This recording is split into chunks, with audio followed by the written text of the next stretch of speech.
website. And now that that's done, we can move on to the fun stuff. And that's setting up your website and designing it and making it your own. All right, now that we've installed WordPress, let's go to our website and see what it looks like right now. I'm going to open a new browser and type in my web address to see it. Here it's a little bare, and I'm not excited about the look, but that's okay. We'll work on the look next by finding a theme. In WordPress, a theme is a pre-made design that a designer or developer created, so you don't have to know the code to get that look on your site. Instead, you just use the theme, and then you can further customize it and make it completely your own. To do that, we need to go to our website dashboard. To go to the back end of your website, just type in your web address in the browser and then add wp-admin at the end. This will take you to the login screen, and this is where you'll put in your username and password that we saved earlier. You can also click Remember Me, so you don't have to do this every time. Now that we're logged in, this is the back end, and here's the dashboard area. You can get a quick glance of how your site is doing. You can see here things like your posts, your comments, and pages. You'll also see some latest WordPress news here, and this area will look different depending on what plugins or themes that you have installed. Over here on the left, these are all the areas that you use to customize your site. We'll cover most of these later, but for now, I want to go over the appearance section, specifically our themes section. So I'm going to click on the appearance and go to themes. And right now, these are all of our themes that we currently have on this site. If you go to your site, yours will look a little bit different. And you can tell this one is the active theme, or the one that is being used on my site right now. Now, the number and types of themes that are on your site, they'll look a little different depending on when you installed WordPress. If I want, I can switch to any of these themes by clicking Activate, and it'll change my site's theme immediately. For instance, I'll activate this one. And now my site looks like this. But if you don't want to use any of these themes that are already installed, we can click on the Add New button and we can search for a new theme. Now we see thousands of themes to choose from. All of these themes are created by a designer or a developer from all over the world, and they're reviewed and approved by WordPress. They're stored in what's called the WordPress theme repository, and since they're reviewed, you know that they're safe for your site. You can search by featured by, theme popularity. You can find the latest ones that have been uploaded. You can save your favorites here, or we can also do a feature filter, and that's what I'm going to show you right now. So you can click on the featured filter area and check off some of the features that you know you want for your site. You can also filter by the type of site that you'll want to have, such as a blog or maybe an e-commerce site. I'm going to click Apply Filter to see the results.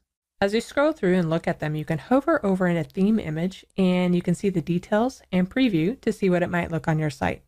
When you do that, it's not actually activating it, it's just giving you a preview of what it will look like. So go ahead and take a few minutes, look through all of these themes, and pick one that you might want for your site. For this video, I know which one I want to use, so I'm going to type it in here and search for it. And once it pops up, I'm going to click Install and then activate it. And now looking at the site, it's already a huge difference from what it was. Now we just need to customize it.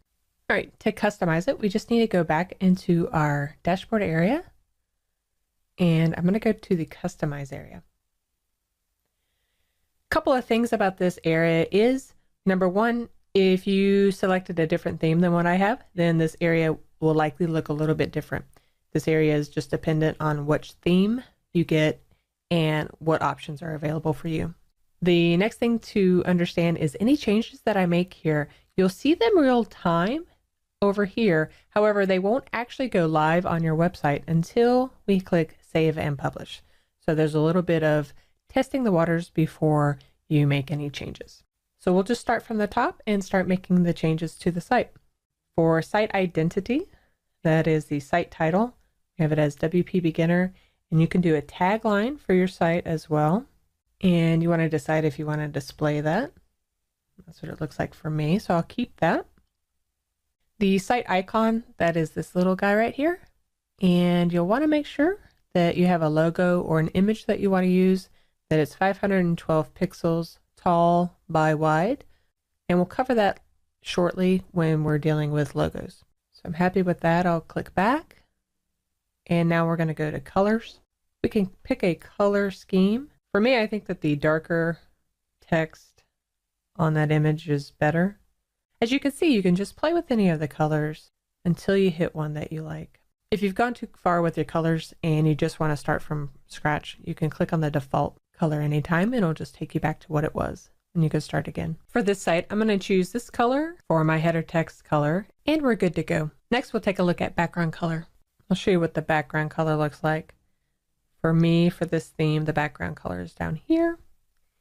And again, you can choose something a little lighter.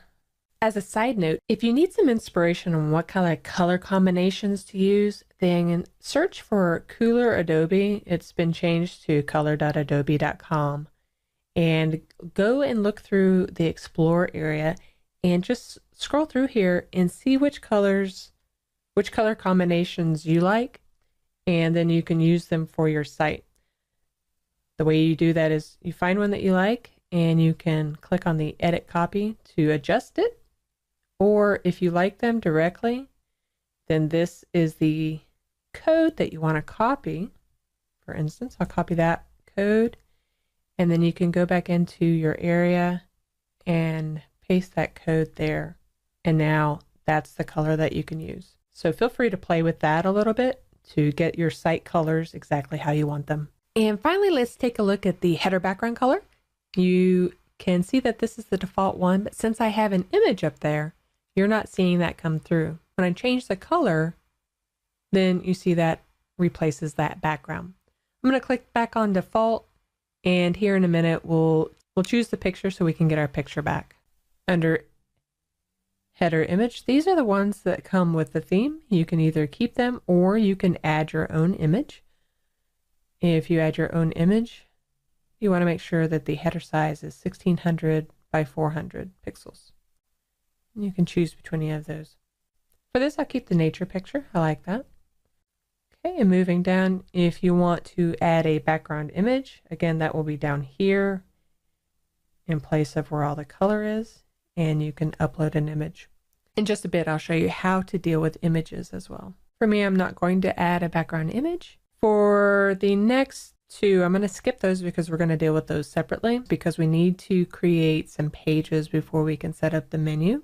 Static front page, you can either set up a page as your front page or you can continue to use your latest posts for the home page. And that's just depending on what your preferences are.